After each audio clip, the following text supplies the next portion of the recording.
सभी मसीही भाई बहनों को यीशु के नाम में शालोम, प्रेज द लॉर्ड, जय मसीह की। यीशु द सेवियर मिनिस्ट्री और मैं प्रभु यीशु मसीह में आपका भाई जेम्स आप सभी का इस बाइबल अध्ययन कार्यक्रम में एक बार फिर से बहुत बहुत स्वागत और परमेश्वर का धन्यवाद करते हैं। मेरे प्यारे भाई बहनों, आज हम योएल भविष्यवक्ता की पुस्तक का अध्ययन शुरू करने जा रहे हैं और एक छोटी सी प्रार्थना के साथ आज के अध्ययन को हम शुरू करेंगे। हालेलुया। धन्यवाद पिता परमेश्वर, धन्यवाद करते हैं पिता, धन्यवाद करते हैं आपके अद्भुत रीति वाले प्रेम के लिए जो आपने अपने इकलौते पुत्र को देकर हम सभी पर प्रकट किया। धन्यवाद करते महान पिता परमेश्वर आपके अनुग्रह, आपके महान प्रेम, आपकी तमाम स्वर्गीय और आत्मिक आशीषों के लिए। धन्यवाद करते हैं इस बाइबल स्टडी प्रोग्राम के लिए जिससे हम आत्मिक रूप से आशीषित हो रहे हैं। होने दे पिता परमेश्वर, आज हम योएल भविष्यवक्ता की पुस्तक का अध्ययन शुरू करने जा रहे हैं। होने दे हमेशा की तरह पवित्र आत्मा हमारी इस अध्ययन में सहायता, मदद और अगुवाई करे, हमें सत्य वचन ठीक रीति से सिखाए ताकि हम आपके ग्रहण योग्य बने और आपके राज्य के लिए बहुत आयत से इस्तेमाल हो सके। होने दे पिता परमेश्वर, सारी व्यवस्थाओं को, रिकॉर्डिंग किए जाने को, वचन को समझने समझाए जाने को, हर एक बात को पिता हम आपके अगुवाई में सौंपते हैं। आप हमारी मदद कीजिए। सारा आदर देते हैं, सारी महिमा देते हैं और इस प्रार्थना को अपने उद्धारकर्ता प्रभु यीशु के नाम में मांगते हैं, आमीन। मेरे प्यारे भाई बहनों, हमेशा की तरह योएल भविष्यवक्ता की पुस्तक का अध्ययन करने से पहले हम एक छोटा सा परिचय इस पुस्तक के विषय में लेंगे। सबसे पहले हम योएल भविष्यवक्ता के विषय में जानेंगे। योएल भविष्यवक्ता, मेरे प्यारे भाई बहनों, इनके विषय में ज़्यादा हम नहीं जानते हैं। जब हम यहूदी इतिहास में देखते हैं या हम पुराने नियम की पुस्तकों में देखते हैं, इनके विषय में, इनका इतिहास, ये कब हुए थे, इनका समय काल कब था, ये हम नहीं जानते हैं। हाँ, हम देखते हैं योएल भविष्यवक्ता की पुस्तक का जो बहुत ही महत्वपूर्ण एक वचन है जो प्रेरितों के कार्य में पतरस के द्वारा इस्तेमाल किया गया प्रचार में, दूसरे अध्याय में हम पढ़ते हैं। दूसरा अध्याय 28वें वचन में ये वचन है, उन बातों के बाद मैं सब प्राणियों पर अपना आत्मा उंडेलूंगा, तुम्हारे बेटे बेटियां भविष्यवाणी करेंगे, जो कि हम प्रेरितों के कार्य दूसरे अध्याय में पढ़ते हैं। मेरे प्यारे भाई बहनों, जैसा कि मैंने आपको बताया कि हमारे पास ज़्यादा साक्ष्य नहीं है कि योएल भविष्यवक्ता की सेवकाई किस समय की रही है। इसके विषय में जो स्कॉलर्स हैं वो दो भाग हैं, यानी कि दो प्रकार के क्लेम किए जाते हैं। एक क्लेम ये किया जाता है कि जो योएल भविष्यवक्ता हैं, ये जो भविष्यवाणी उन्होंने की है ये यशायाह भविष्यवक्ता से पहले के समय की है। मतलब योएल भविष्यवक्ता यशायाह भविष्यवक्ता से भी पहले हुए हैं।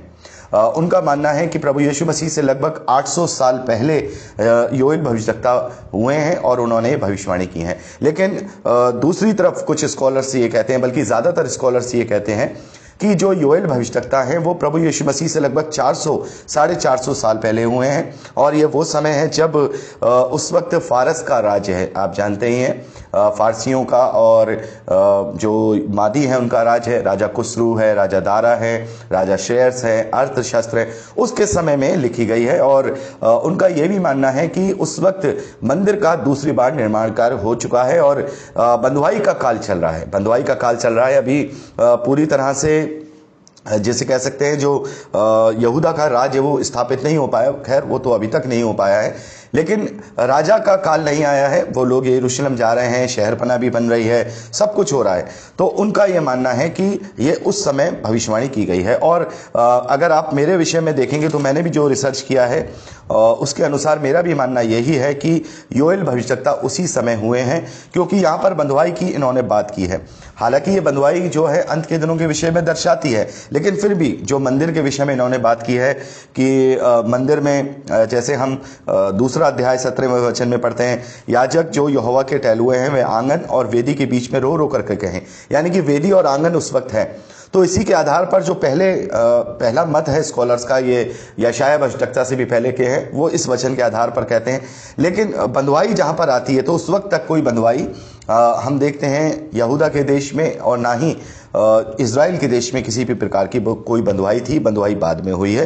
खैर, कभी की भी सेवकाई हो, चाहे वो 800 साल पहले की हो प्रभु यीशु मसीह से, चाहे वो 450 से 500 साल पहले की हो प्रभु यीशु मसीह से, इससे कोई खास फर्क नहीं पड़ता, क्योंकि इसमें जो भविष्यवाणी की गई है वो बहुत ही महत्वपूर्ण भविष्यवाणी की गई है। मेरे प्यारे भाई बहनों, योएल भविष्यवक्ता का जो नाम है उसका मतलब होता है प्रभु हमारा परमेश्वर है। योएल मतलब यह अल के नाम को जोड़ करके योएल बनाया है, मतलब यहोवा एल या मतलब यह एल, तो इससे मिलकर योएल बना है, जिसका मतलब होता है प्रभु हमारा परमेश्वर है। और यहां जो भविष्यवाणी की गई है ये बहुत ही महत्वपूर्ण भविष्यवाणी है, क्योंकि ये भविष्यवाणी सीधे अंत के दिनों में जब प्रभु यीशु मसीह का द्वितीय आगमन होगा उसके पहले की बहुत ही महत्वपूर्ण घटनाओं को यहां पर प्रदर्शित करती है। और मेरे प्यारे भाई बहनों, एक तरीके से देखा जाए जब हम प्रकाशित वाक्य पढ़ते हैं तो वहां पर जो भविष्यवाणियां की गई हैं अंत के दिनों में जब मोहरें खोली जा रही हैं उसको भी ये आइडेंटिफाई करता है, उसको भी ये जो भविष्यवाणी है उसको भी ये एक तरीके से प्रूफ करती हैं।